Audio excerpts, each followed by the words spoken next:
Shalom, Saudara Kristen, kembali kita pagi hari ini dalam Renungan Pagi dan kita sedang membahas satu tema yaitu tidak bisa dipisahkan. Kemarin kita telah melihat jenis-jenis makhluk Tuhan yang diciptakan Tuhan yang tidak bisa dipisahkan.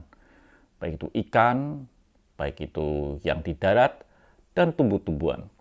Dan kita akan melihat siapa kita ini sehingga kita tidak bisa dipisahkan. Dikatakan dalam firman Tuhan, berfirmanlah Allah, baiklah kita menciptakan manusia menurut gambar dan rupa kita, supaya mereka berkuasa atas ikan-ikan di laut dan burung-burung di udara dan atas ternak dan atas seluruh bumi dan atas segala binatang melata yang merayap di bumi. Jadi saudara kasih Tuhan, saudara dan saya ini diciptakan segambar dengan Bapa, segambar dengan Allah.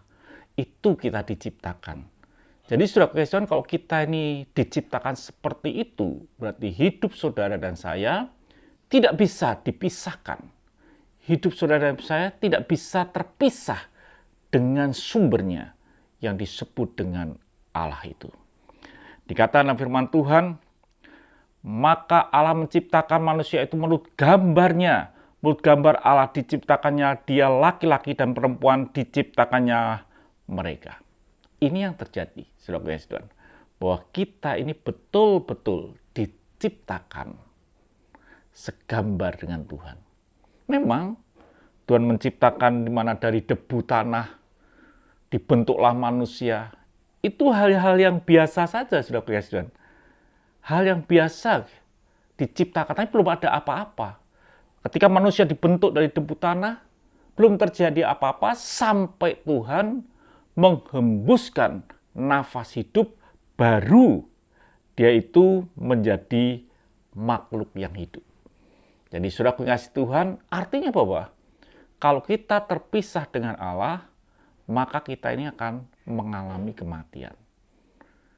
Kematian. Tidak bisa hidup kalau kita ini sampai terpisah dengan Tuhan.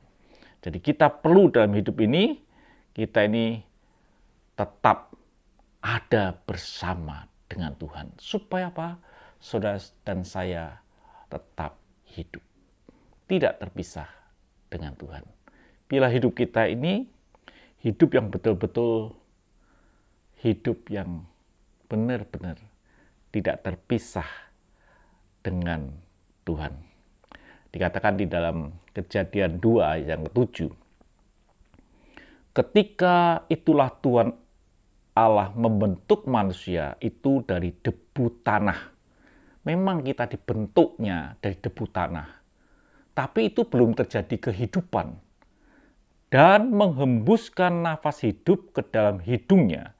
Demikianlah manusia itu menjadi makhluk yang hidup.